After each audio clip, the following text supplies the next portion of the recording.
Selamat datang kepada semua pengikut setia kami di saluran favorit Anda, Jory Stories. Hari ini kami membawakan Anda sebuah cerita baru dan spesial, jadi jangan lupa untuk berlangganan saluran ini dan aktifkan ikon lonceng untuk menerima semua konten baru kami. Mari kita mulai dengan berkat Tuhan. Narator berkata, "Nama saya Marwa. Saya berusia 25 tahun, sudah menikah dan tinggal di rumah keluarga saya. Suami saya dan saya memiliki apartemen masing-masing, dan ayah mertua saya, Mahmud, juga memiliki apartemen masing-masing. Sejak pernikahan kami, suami saya dan saya selalu intim setiap hari. Saya sangat mencintainya, dan dia juga mencintai saya. Sejujurnya, dia sangat peduli dan memanjakan saya, dan dia membuat saya sangat bahagia. Saya merasa dia merindukan saya saat bekerja. Jadi begitu dia berangkat kerja, dia akan segera kembali. Dan begitu masuk, dia akan bertanya kepada saya, 'Siap?' Dan saya akan menjawab, 'Siap, sayangku.' Kemudian kami akan masuk ke kamar bersama dan menghabiskan waktu yang indah. Dia mencurahkan kasih sayang kepadaku, dan aku sangat menyayanginya, dan dia juga sangat mencintaiku. Sejak awal pernikahan kami, dia selalu berkata, 'Jika aku memintamu melakukan hal-hal ini, jangan menolak. Aku ingin kau siap dan menungguku begitu aku pulang kerja. Dan aku akan setuju,' sambil berkata, 'Tentu saja, sayangku. Aku juga tidak bisa hidup tanpamu.' Aku sangat mencintainya dan sangat terikat dengan apa yang kami miliki. Ketika dia harus bepergian untuk bekerja, aku akan memohon padanya untuk tidak jauh dariku. Dia akan mendengarku dan berangkat pagi-pagi sekali dan kembali di malam harinya, karena dia tahu aku tidak bisa hidup tanpanya. Dia juga tidak tahan jauh dariku karena hubungan indah yang kami jalani setiap hari, dan kami sangat bahagia dengan pengaturan ini." Kemudian suatu hari, dia mendapat kesempatan untuk bepergian ke luar negeri selama 2 bulan. Sejujurnya, aku sangat marah karena dia menerima tawaran perjalanan itu dan berkata kepadanya, "Jangan pergi. Aku tidak bisa hidup tanpamu, dan kau tahu mengapa aku tidak ingin kau jauh dariku." Dia menjawab, "Maaf, tapi aku harus bepergian agar aku bisa memberimu semua yang kau butuhkan, semua yang kau inginkan, agar kau tidak kekurangan apapun." Aku berkata kepadanya, "Baiklah, ajak aku bersamamu agar kita bisa tinggal bersama, dan aku akan melakukan semua yang kau suka." Dia menjawab, "Itu tidak akan berhasil. Aku akan bekerja sepanjang hari dan aku sangat sibuk. Aku pulang larut malam dan tidur larut malam. Kau tidak akan sanggup sendirian sepanjang waktu itu.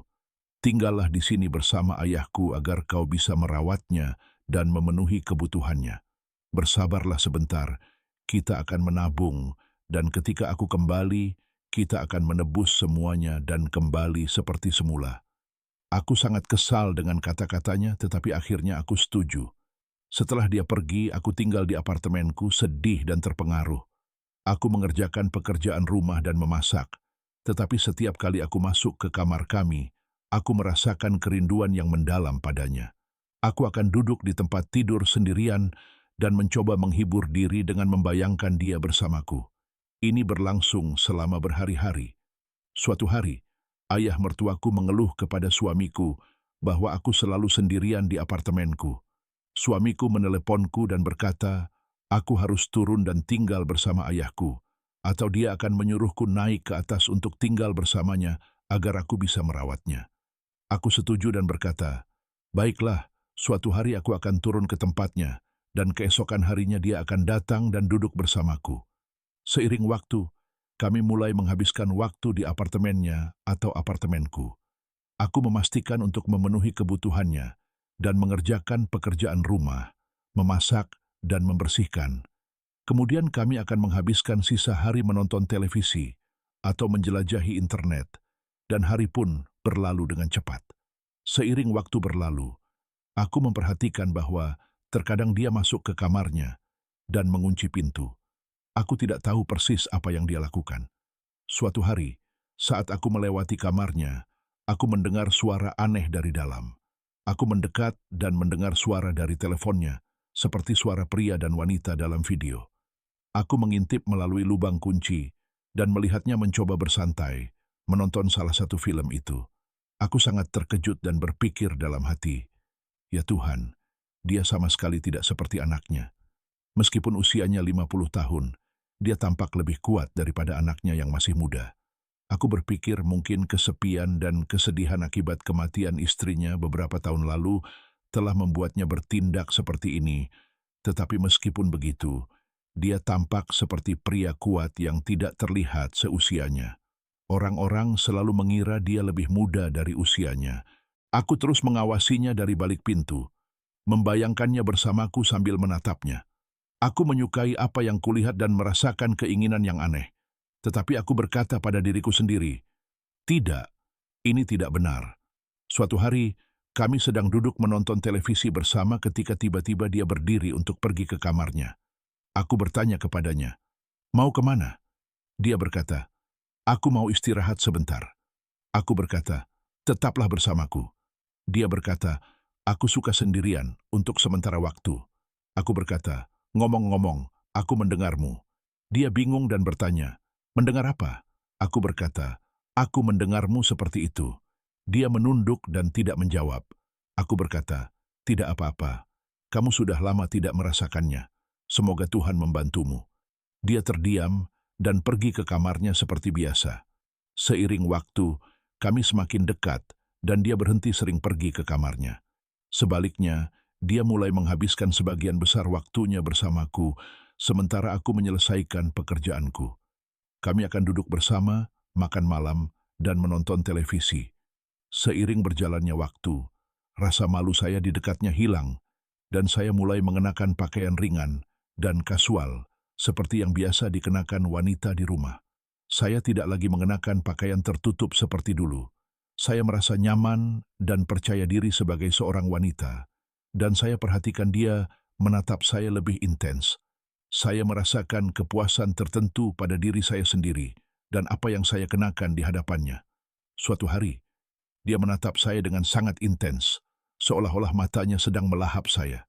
Saya terkejut dengan tatapannya, tetapi di dalam hati, saya merasa senang. Saya mengabaikannya agar tidak terlihat mengerti maksudnya. Pada hari yang sama, saya pergi ke kamar saya untuk beristirahat sejenak setelah menyelesaikan pekerjaan rumah. Dan saya sangat merindukan suami saya. Jadi saya mulai mengenang waktu-waktu kami bersama. Tiba-tiba, ayah mertua saya memanggil saya, tetapi saya tidak menjawab karena saya sedang melamun. Tiba-tiba, dia membuka pintu dan masuk saat saya dalam keadaan seperti itu, dan saya tidak bisa menutupi diri. Dia berkata, "Hei, nak, bukankah aku memanggilmu?" Saya berkata, "Saya baru saja berpakaian dan akan menemuimu." Ia mendekat dan berkata, "Tidak, tetaplah seperti ini." Lalu ia mendekat lagi, dan jujur saja, aku tak bisa menolaknya, dan terjadilah apa yang terjadi. Hari itu aku merasa seolah ia telah mengonsumsi sesuatu yang memberinya dorongan energi yang luar biasa. Ia benar-benar membuatku kelelahan, dan aku tidak mengerti bagaimana aku bisa menyerah padanya seperti itu. Aku berpikir dalam hati, mungkinkah seorang pria berusia 50 tahun lebih kuat daripada putranya yang masih muda? Sejak hari itu, kami selalu bersama di rumah. Seiring berjalannya waktu, aku perlahan mulai melupakan suamiku, cinta kami, dan apa yang telah kami bagi. Ayah mertuaku mengaku bahwa ia mencintaiku dan tak bisa hidup tanpaku, dan aku mengatakan kepadanya bahwa aku juga terikat padanya. Tetapi jauh di lubuk hati, aku masih mencintai suamiku dan terkadang merindukannya. Setelah 2 bulan, setiap kali aku berbicara dengan suamiku, aku memohon padanya untuk kembali berkata, "Cukup bepergian, datang dan tinggallah bersama kami di sini. Aku merindukanmu, dan apa yang terjadi ini tidak benar." Namun ia menjawab, "Bersabarlah, aku akan mengirimkan uang setiap minggu, dan aku akan tinggal selama 2 bulan lagi sampai kita menabung lebih banyak." Aku memohon padanya untuk kembali, tetapi ia tidak mau mendengarkan. Ayah mertuaku senang dengan perjalanan putranya, karena ia bisa melakukan apapun yang diinginkannya denganku.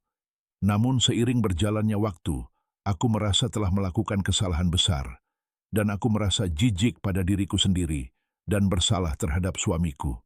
Aku berkata pada diriku sendiri bahwa ini harus dihentikan. Aku memutuskan untuk berbicara dengan ayah mertuaku dan mengatakan kepadanya bahwa apa yang telah kami alami tidak akan pernah terjadi lagi. Jika ia menolak, aku akan meminta cerai dan mengatakan kepada suamiku bahwa ia harus kembali.